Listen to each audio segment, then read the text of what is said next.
Hello, dragons. Hey, it's Mr. Jackson, and it's story time.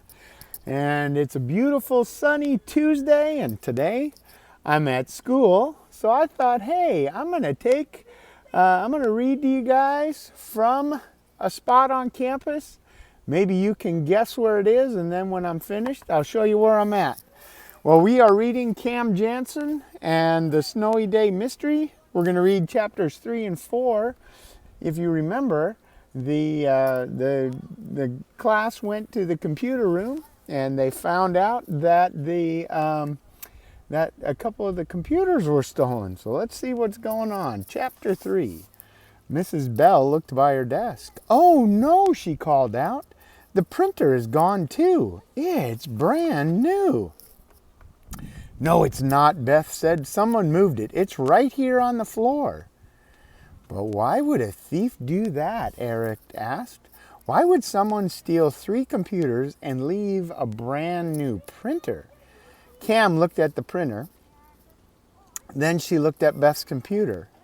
"The printer is real big. It's a lot bigger than the computers," Cam said. Cam looked at the door and then the windows. "The printer would fit through the doorway, but not through an open window," she said. "So that's what the thief must have done. He took the computers through the window and couldn't get the printer through." Eric went to the window closest to his desk. "Look," he said, "footprints."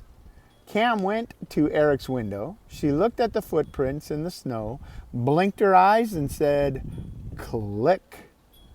Everyone in Cam's class went to the window and looked out, including Mrs. Bell. "Look near all the other windows," Eric said. "None of the others have footprints. This is the only one, and this is where the computers were stolen. So Cam must be right." Dr. Prell walked into the classroom. "Over here," Mrs. Bell said, 3 keyboards, towers with CD-ROMs, monitors, and lots of cables were taken." Danny told Dr. Prell, "The thief came in through the window and went out with Mrs. Bell's computers."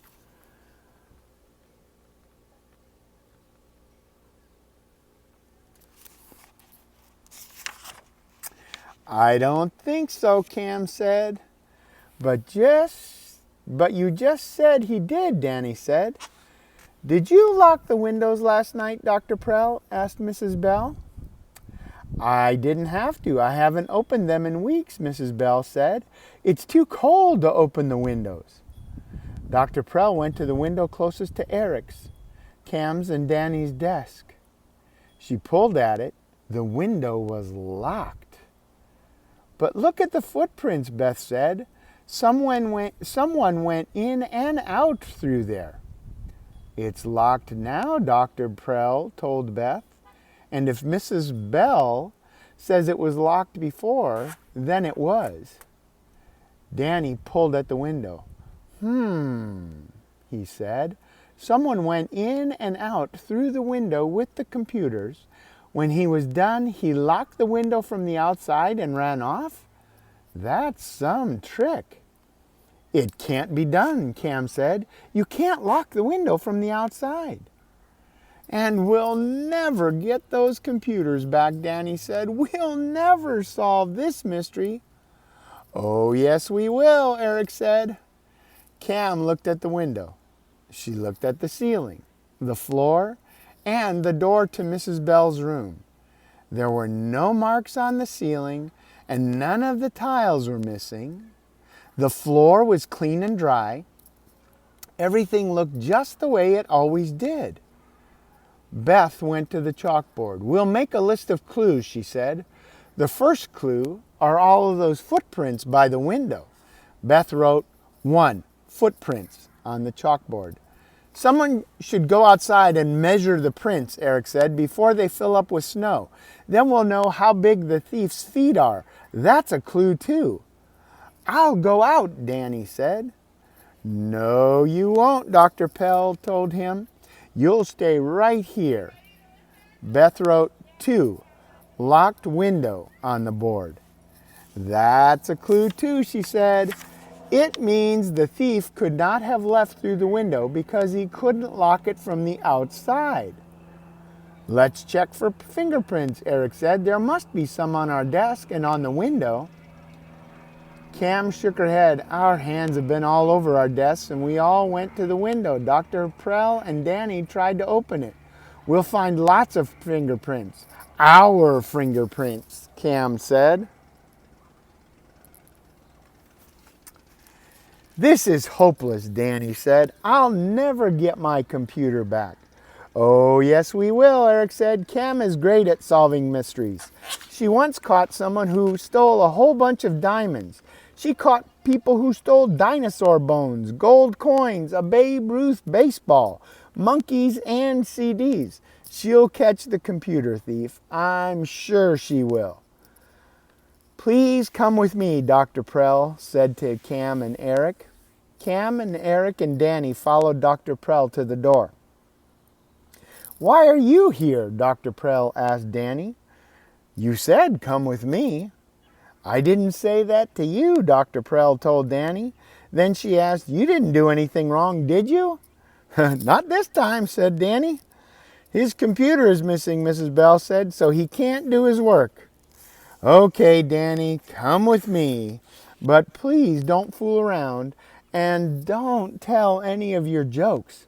I'm not in any mood to laugh about chickens and roads and all that knock-knock who's there business. I want to talk about missing computers. All right, now we're in chapter 4. Have you been able to figure out where I'm hanging out right now on campus? Why did you say I'd find the computers? Cam asked Eric as they followed Dr. Prell to her office. I don't know where they are. You think she's good at solving mysteries? Danny said to Eric as they followed Dr. Prell to her office. Well, I have a mystery she can't solve. I bet she can't tell me what I'm thinking right now. Eric told Danny, I bet she can. Oh yeah? Danny said, go on, Cam. Do that click thing you do and tell me what I'm thinking. That's too easy, Cam said. Right now you think you fooled me. Is Cam right? Eric asked. Danny nodded. And you're thinking of some dumb joke, Eric added, right? Yeah, Danny said, but it's not dumb. It's about an orange that stopped in the middle of the road. Do you know why it stopped? It ran out of juice, that's why. I was right, Eric said. You were thinking of a dumb joke. Cam, Eric, and Danny followed Dr. Prell to her office. Mr. Wayne, the principal's secretary, Mrs. Wayne, the principal's secretary, greeted them. Then she whispered to Danny, what did you do now? Nothing, Danny said. I'm here to help Dr. Prell solve a mystery. Really? Do you know what he did last year? Ms. Wayne asked Cam and Eric. Last year, he walked all over the class, bumping into things and shouting, I can't see, can't see. He couldn't see because his eyes were closed. That was a good one, Danny said, and he smiled. Last year, Ms. Wayne said, Danny was in this office more than I was. Well, I'm not in trouble today, Danny said. The children went into Dr. Prell's office. They sat on the chairs by her desk and waited while she called the police and reported the crime. Then Dr. Prell said, the police will be here soon. While we wait, tell me what you know about the missing computers.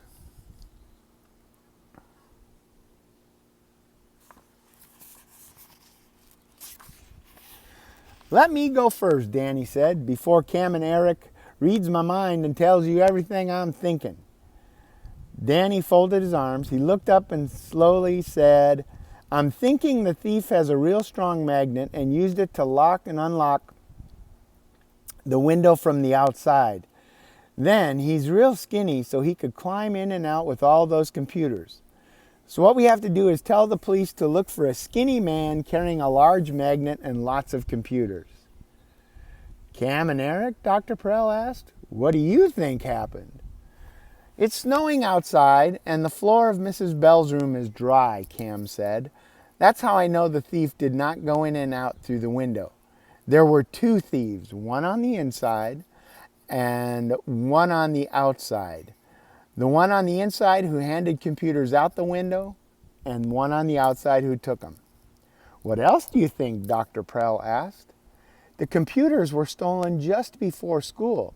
I know that because when we got into the room, we could still see footprints in the snow outside the window.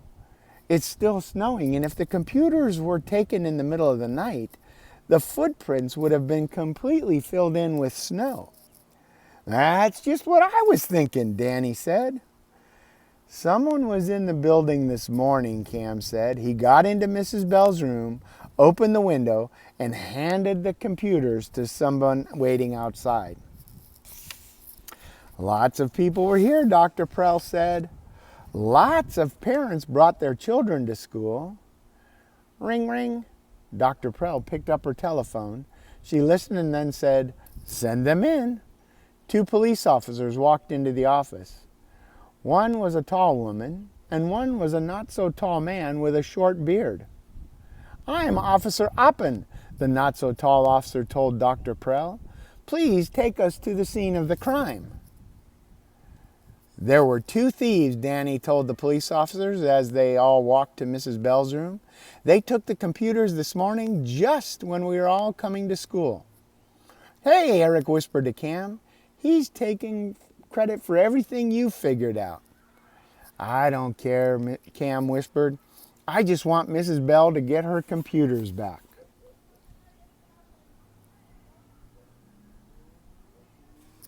So there we go. That's the end of chapter 4. And now, the big question. Where is Mr. Jackson hanging out to enjoy this story? Let's see if I can give you another view that may help. Let me just push a button here. Where'd you go? Button? Oh, I can't. So I'll have to show you this way.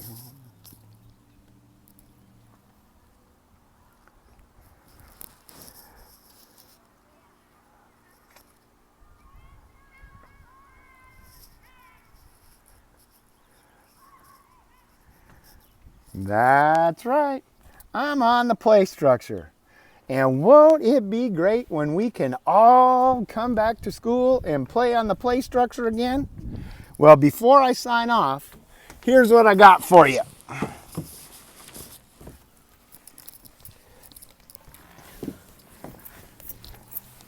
Woohoo! All right, my friends, that was fun. I know you wish you could do it yourself, and I wish you could too. But for now, just in case no one told you today, I love you. I want you to be successful. That will not change. And I'll talk to you again tomorrow. I wonder where I'll be. All right, bye-bye.